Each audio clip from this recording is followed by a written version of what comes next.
Welcome to the Hockey Writers Podcast, where we have another 2022-23 season preview show for you. Today, we are joined by Dayton Reimer of the Ottawa Senators. Dayton, how are you doing today? I'm doing pretty great. Thanks for having me. Oh, we're excited to have you on. Excited to talk about Ottawa Senators hockey. I mean, I got to think, to me, Ottawa was one of the best teams in the offseason this year. I think they went from being a still rebuilding team to a legitimate playoff contender and maybe even a dark horse for a Stanley Cup this year. So a lot to talk about today. So let's jump right into it and start with those forwards that they acquired. And we'll start right off the bat with Alex DeBrincat. So Dayton, what are your expectations for the newly acquired cat in Ottawa? I think that he should be expected to put up that 40 goals again. That's why they got him.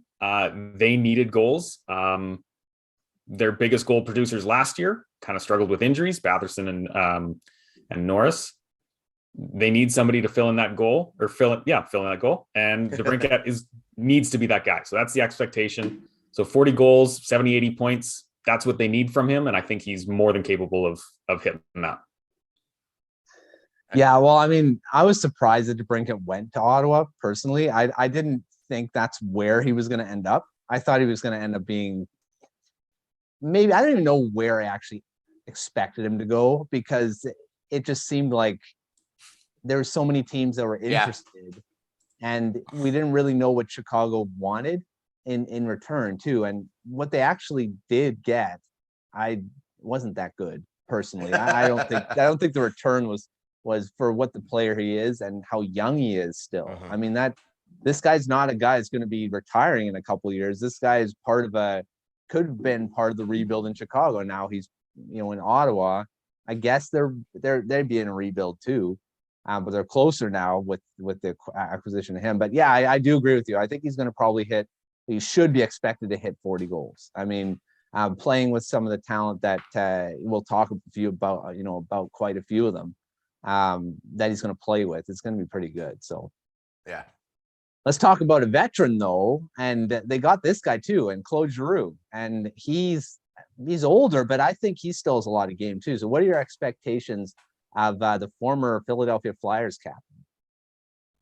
Yeah. So again, super surprising. I think that Giroux actually wanted to come to Ottawa for really a pretty affordable deal. Yeah. I was surprised with the term and the AAV.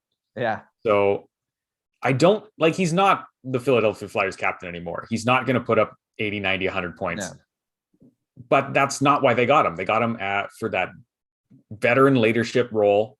Mm-hmm. So he can come in and educate these young guys and show them how to win. I mean, he hasn't had a lot of postseason success, but more than the Senators. So he's going to be able to bring that.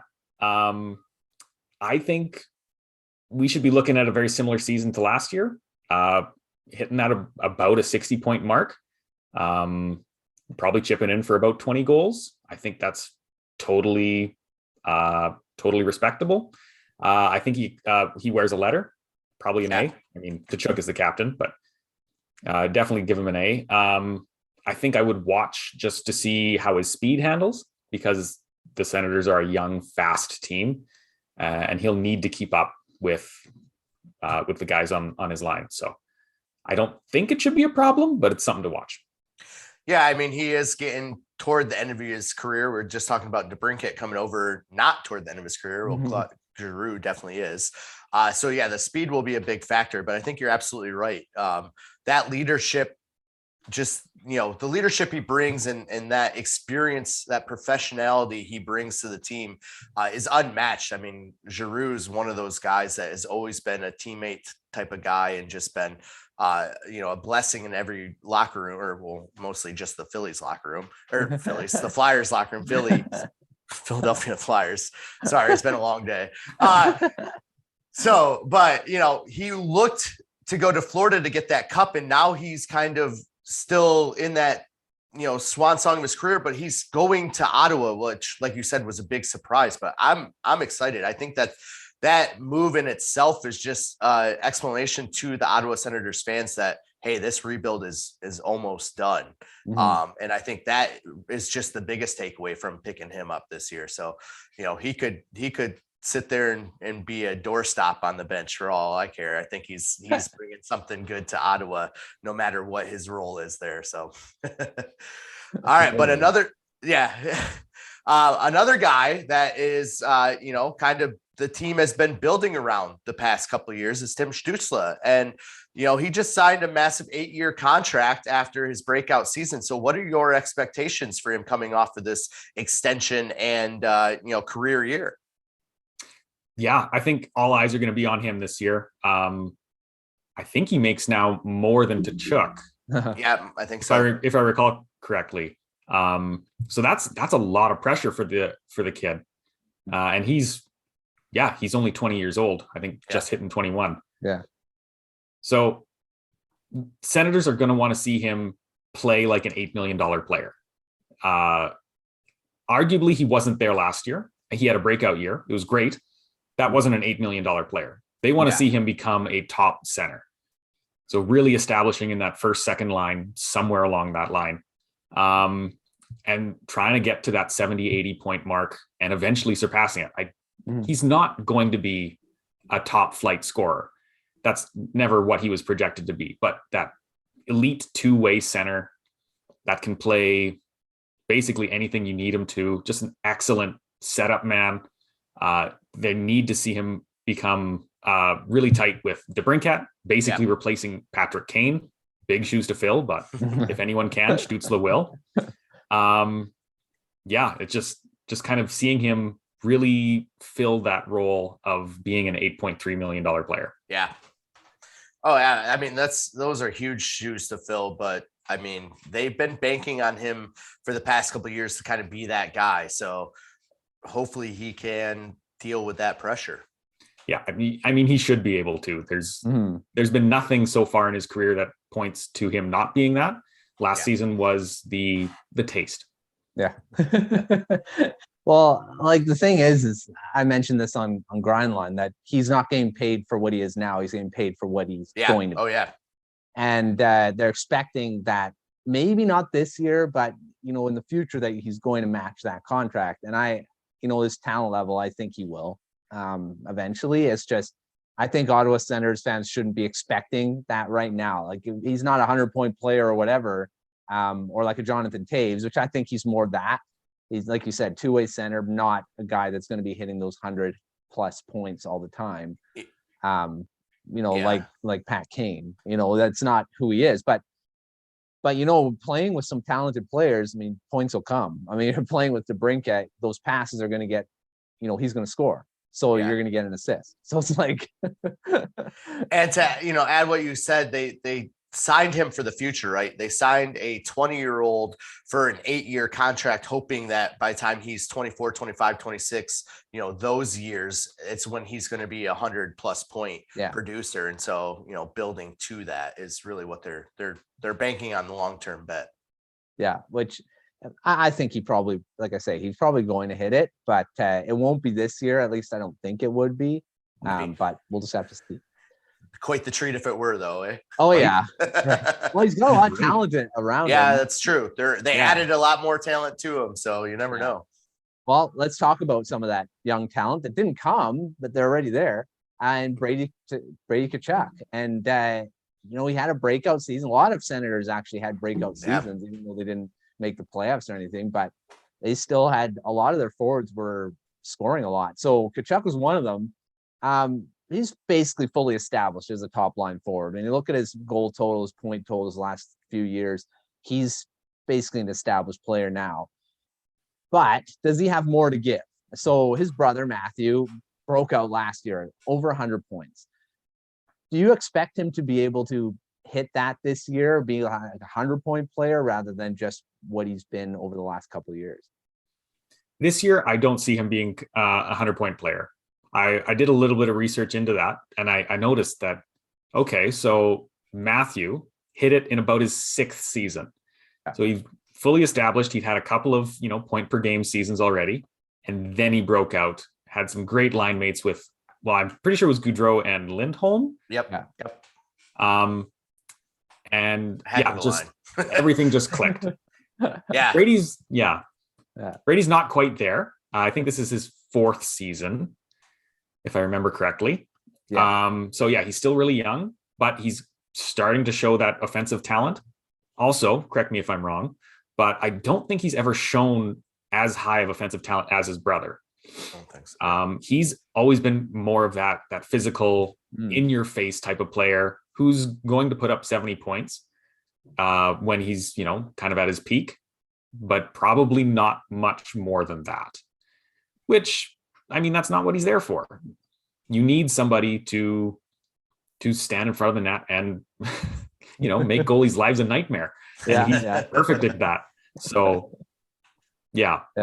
I points will come, maybe hits 80, maybe 90. But that's a little ways away, I think. Yeah, I think you're absolutely right, Dayton. He is more of the agitator than Matthew, if there's such a thing as someone being more of an agitator than Matthew Tkachuk. But, Matthew has more of the scoring touch, where Brady gets into more of the dirty areas to create plays for other players. So I think that is the big difference. But I mean, if they keep putting talent around him, like you said, that 70-point year could creep into 85, maybe 90. And then who knows, maybe a few more trickle in off his stick or off his shin guards than past years. So talking about guys that keep breaking out, Josh Norris hit 35 goals last season. Do you see his production keeping up at that level, or is he going to kind of regress this coming season? So this might be a bit of a hot take. I hope it's not too controversial. I do see him taking a mild step back this season. I think there's, some time to recover. He had a bit of an injury last season. That stopped him from hitting that 40.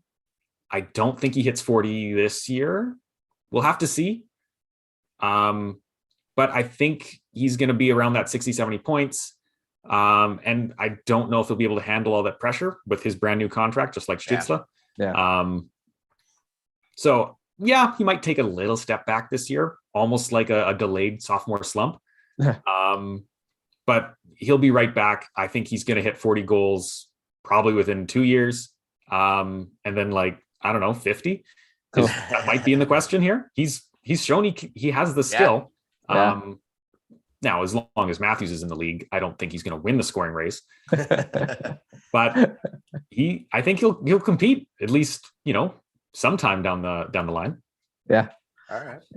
Honestly, with Norris, I almost forgot about him to add him to this, because I didn't actually think he hit that many goals. He had a really quiet 35 goal season, extremely quiet 35 goal season. Yeah. I mean, I didn't, of all the scores, when you're talking about guys that score 30 plus, I never thought of him as being one of them. So if he can keep going, I mean, he's still, again, relatively young. He can still have a lot more to give. So again, more talent. I mean, more talent around guys like this. The checkers aren't going to be on him as much because they have other guys to worry about. So he could maybe sneak under there and score that many or even more. So we'll just have to see what happens with him.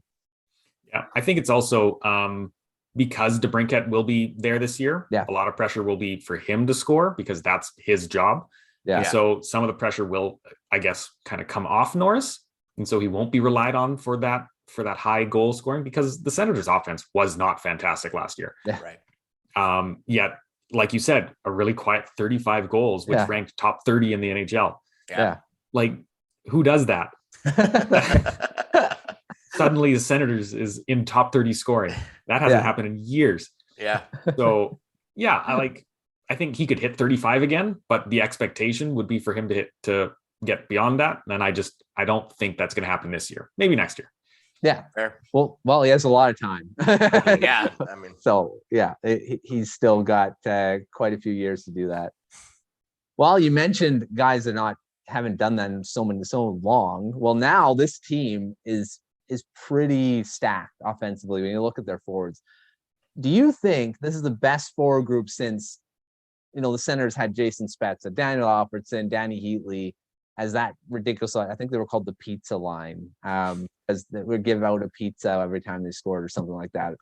Free pizza at a pizza place. But is this team as good offensively, or potentially as good as offensively as that iteration of the Senators? Yes. I don't know if Quick that's answer. a bold Yeah. take. But I'm looking at it and I remember those teams, the 06, 07, 08. They had one line. It was a fantastic line, but beyond Alfredsson, Spezza, and Heatley, they had guys like Fisher, Schaefer. Sure, they're good. They're not DeBrincat, Stutzle, and Giroux. This is, I think, probably the best team we've ever seen for the Senators. Now, you can't really compete with, Alfie, or like those guys were generational and they established themselves as legends. These guys aren't there yet. I think they will be. I love it. So what I keep hearing from you, Dayton, is the Senators are going to be a powerhouse in about 3 years. 100%. Right. Let's talk about this coming season. How does this forward group match up with the other teams in the Atlantic? It's okay.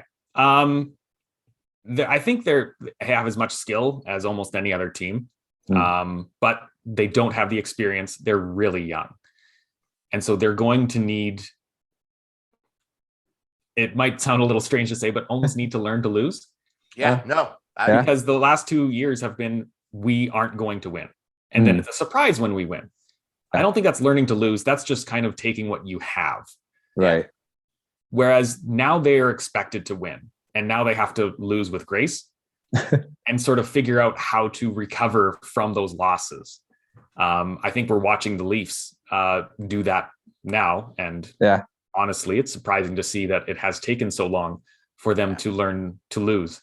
We'll see if that happens. But with the Senators being as good as they are, I think we're returning to a Battle of Ontario, which is great. That's exciting. I would love that.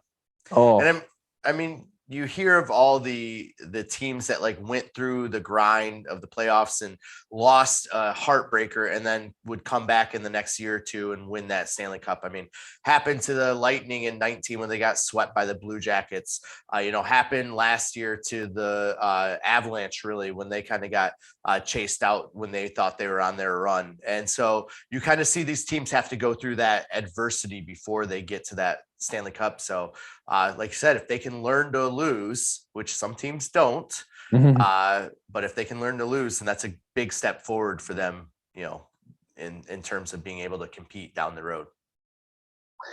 Yeah, no, I definitely agree with that. It's going to be fun to watch. Like I said, the Battle of Ontario is going to be a good matchup again, because the talent level is just so much higher on the Senators side. Toronto's not just going to be able to just walk in there and just win. So it's going to be fun. And they couldn't even do that in the last couple of years. There was a couple of Leafs killers on the Senators, which is oh, that's true. Fantastic. Yeah. So there you go. So they'll have more chance to do it with the guys they have now.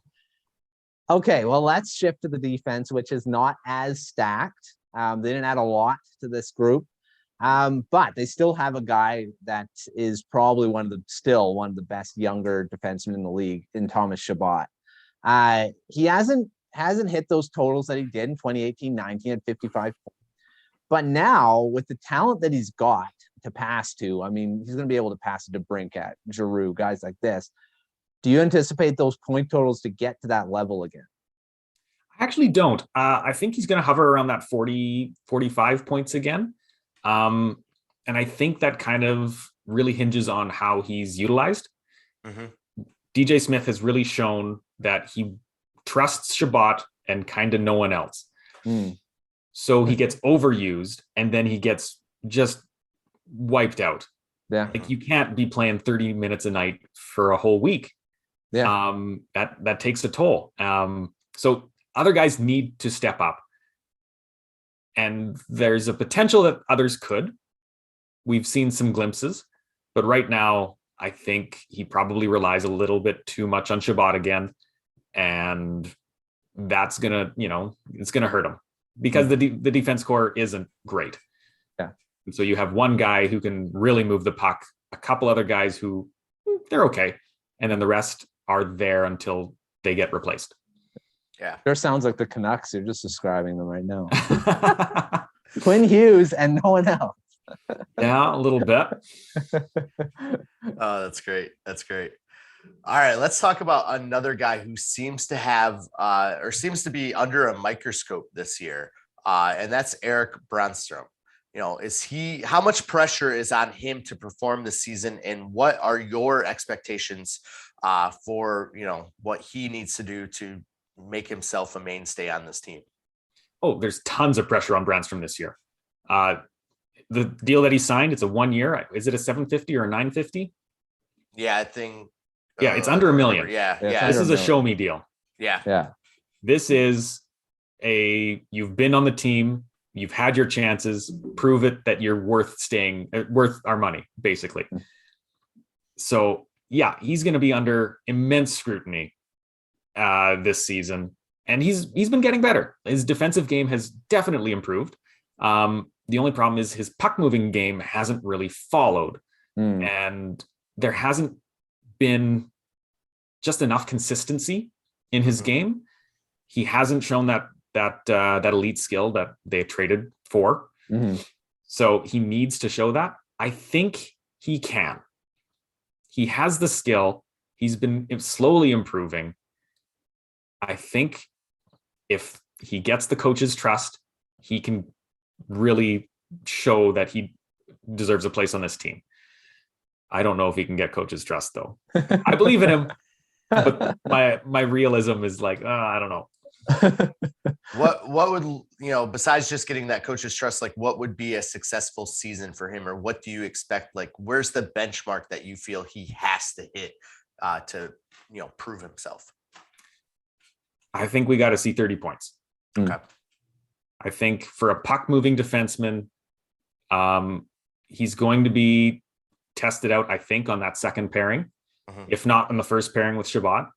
They might try to mix things up just because the defense needs a bit of a shakeup, and there's going to be some other guys who are going to be pushing for some spots. He's got to hit that 30 points. If he's below that, you got to wonder, is he not as good as the other guys that could be on this team? Yeah. Or is there someone else that can? Exactly. Yeah. Absolutely. All right, let's talk about one of those guys that could do this. And this is a rookie, Jake Sanderson. A lot of talk that he's anticipating he's going to make this team. He's going to be major factor, but you're hoping that he probably would be. What are your expectations of him in his rookie season? I see some comparisons that he's going to be kind of like a Moritz Seider coming in and just putting up like 40, 50 points and being a Calder favorite. I don't think that's going to be what happens. If he makes the team, he's going to be on the third pairing almost certainly. Yeah. He's going to be relied on for his defensive strengths. He's a fantastic defensive player. And the Senators need that strong defensive player. He will be on the top 4, probably top 2 within a few seasons. Like I said, or have hinted at, 3 seasons, this team's going to be borderline unstoppable. Just based on the potential that they have. We got to see it first, right? But like I think getting 20 points, maybe 30 points from this guy first season, totally great. Maybe a little bit of Calder talk, but he's not going to be top 3. He's not going to be top 5. I think we got to temper our expectations a little bit. He's coming back from an injury, missed a lot of time over the last season. Patience is going to be key with this guy. And if you're patient, it's going to pay off. He's not Seider. He's not trying to think of some other guys who just broke in like a Hedman. He's not going to bring that high offense game. He's going to be a very responsible two-way, mainly defensive guy that just shuts down and moves the puck. And that's what they need. So, yeah. And that's not a bad role to play either. Every team needs that. And you need that on your top line to go with those offensive forwards, the Dustin, the Devon Taves to go with the Kel McCarrs. They balance each other out. So, all right. You put this forward core toward the top of the Atlantic. Where do you put the defensive core? On the opposite side. Like, fair.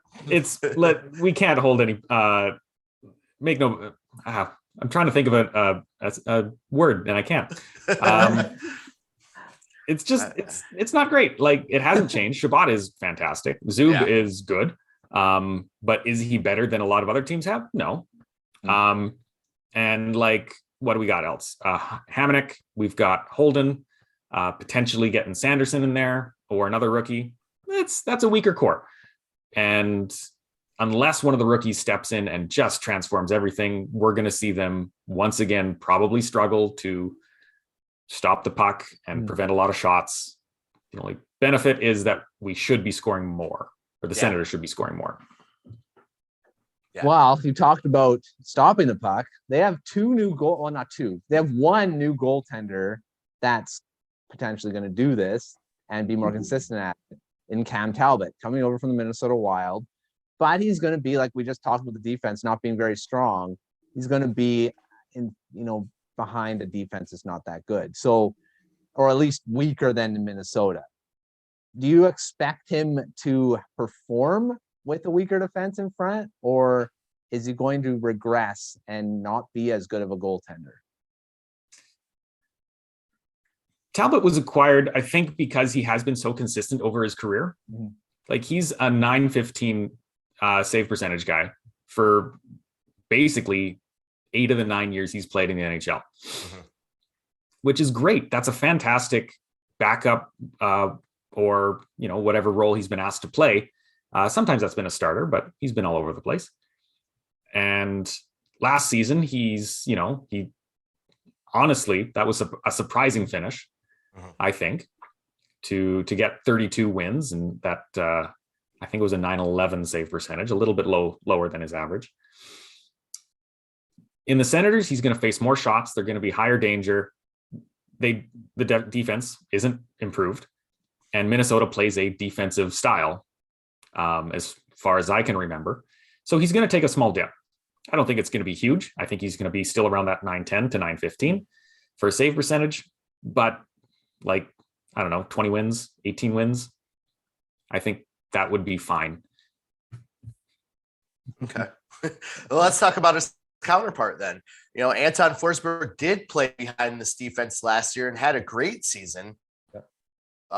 Contract extension. So what are your expectations of him in 2022-23? Can he maybe steal that starter's role, or is he going to be, focused mostly on as being a backup? I think he can. Yeah. I think he's going to take another little step forward. Like you said, he showed that he could play behind this defense. He has the skill, like he's a waiver pickup. And so many goalies lately have been kind of coming out of the woodwork. Yeah. And just proving that, hey, we have the skill that we can show. Yeah. I feel like my analogy's falling apart lately. Also been a long day. Yes, it has. Yes. But yeah, no, I think he kind of takes over the starter role. However, I do see more of a tandem.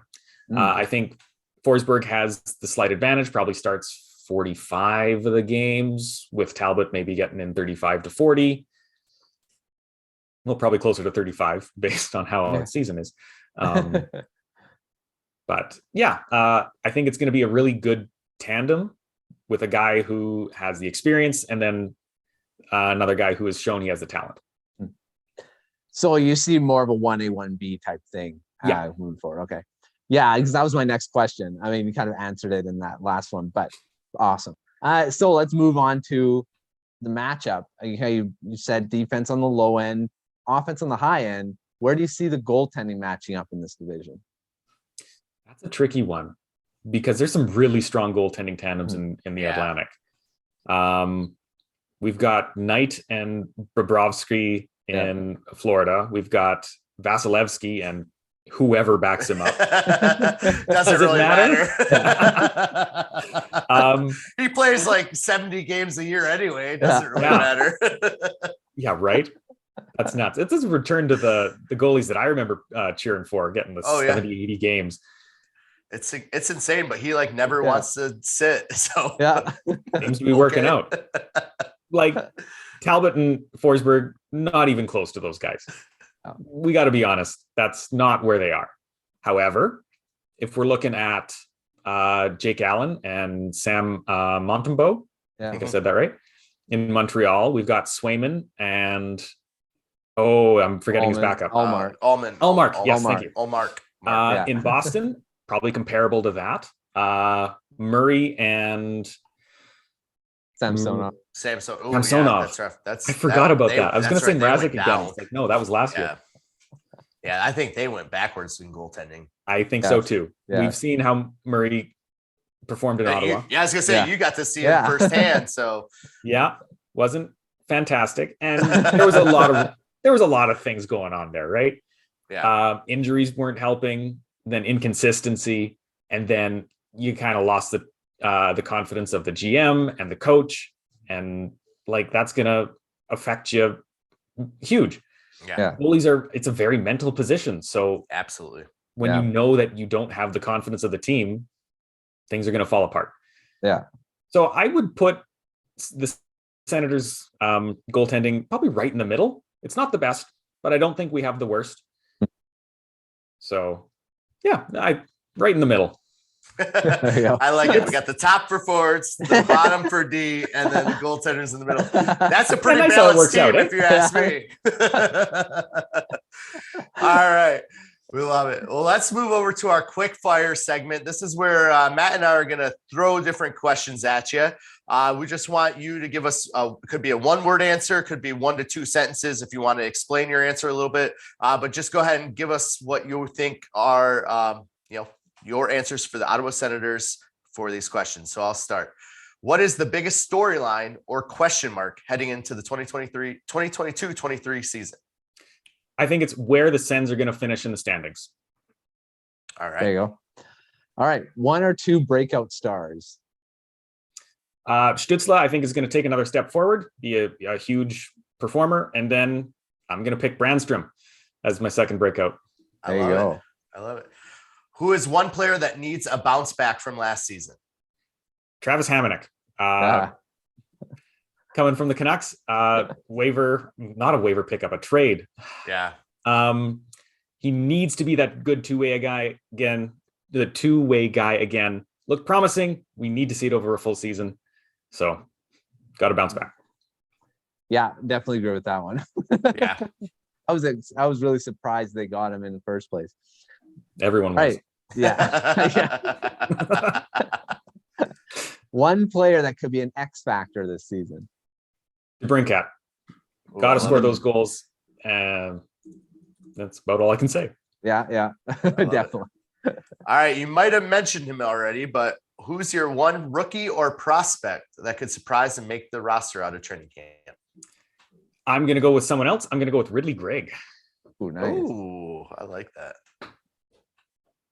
That's a great World Junior performance. That. Yeah. I think he has some kind of like dark horse energy. Mm-hmm.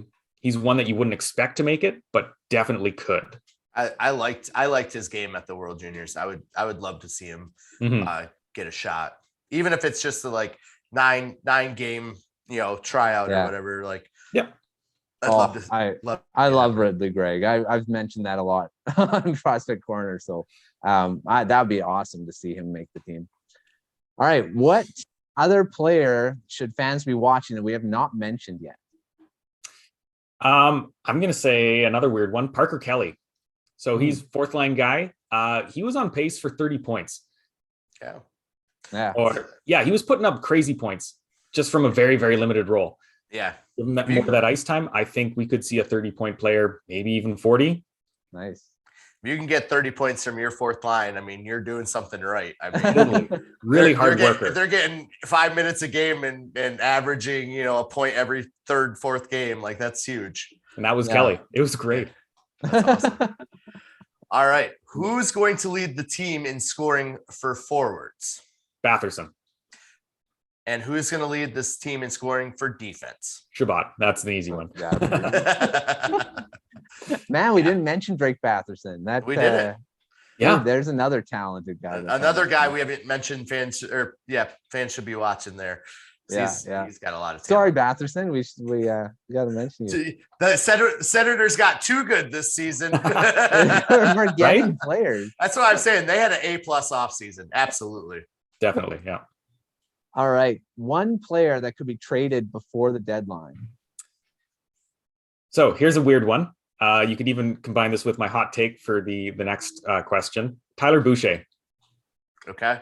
I think you gotta put him with. Pull it in right into that next question. Yeah. What's your bold prediction hot take? Yeah, I can go a couple of ways with this. I think Tyler Boucher is traded in order to move Nikita Zaitsev. You gotta, you gotta encourage somebody to take him. They already mentioned that they don't want to trade their top guys: Ridley, Gregg, Yarvin T, Sanderson, Pinto. Who else is left for top guys? Boucher. Yeah. I like that. I'll add another hot take in here. I think instead of Sanderson having a calendar season, Pinto does. Ooh, okay. I like that one. Yeah. I like that one. All right. More positive one, we'll say. We'll go into our final question of the quick fire then. Where will the Senators finish in the standings, and will they make the playoffs? That's the big one. I'm going to put them fourth in the Atlantic so that they're right on the edge of the playoffs there. Okay. Ooh. And will they make it through the wild card? I'm going to say yes. Ooh, all there right. You go. I think so too. I think it's going to be close. I think it's going to be down to the wire, but that's going to be great. Yeah. All right. Before we let you go, Dayton, thank you again for joining us. We want you to do our favorite segment, which is Article of the Day. So we're going to have you pick one from the writing team, the Ottawa Senators writing team. It can be your own. Other people have picked their own, so don't feel like you're weird if you do. Again, some of our writing teams are only one person anyway, so they didn't really have a choice. That's fair, yeah. But please give us an Article of the Day from the Ottawa Senators writing team at the Hockey Writers. So I'd love to pick one of my own, of course, but I am going to throw it over to Luke James. He just wrote one about 3 wishes for the 2022-23 season. Nice. And I think he hit the nail on the head with that one. Really good piece. Excellent. Yeah, I love that series. Actually, the series seems like a lot of people are doing that wishes pieces. So those are really good. And we had Luke on doing the Capitals preview, and he's in both teams. So there you go. Yeah. Right on. Yeah, he's awesome. Yeah, he's one of the guys that's the only one left on the Capitals team right now. So no way. I didn't know that. Yeah, I think that's probably why he got talked into doing double duty there. But, makes sense. Yeah. Well, again, Dayton, thank you for joining us. For all of you at home watching, please make sure you are following along Dayton with his writing at the Ottawa Senators, the Hockey Writers. Check him out on all of his social media as well. Follow along. Please make sure you sign up, like, and subscribe down below for all of our preview shows. We're trying to bring them out one a day as we head into the regular season coming at us in about a month. So we're getting close. So we're getting these all filmed and then putting them out about one a day. Also, make sure that you're following the Hockey Writers on all of our social media channels and sign up for the Morning Skate at morningskate.io. That's going to do it for all of us here at the Hockey Writers Podcast. We'll see you next time.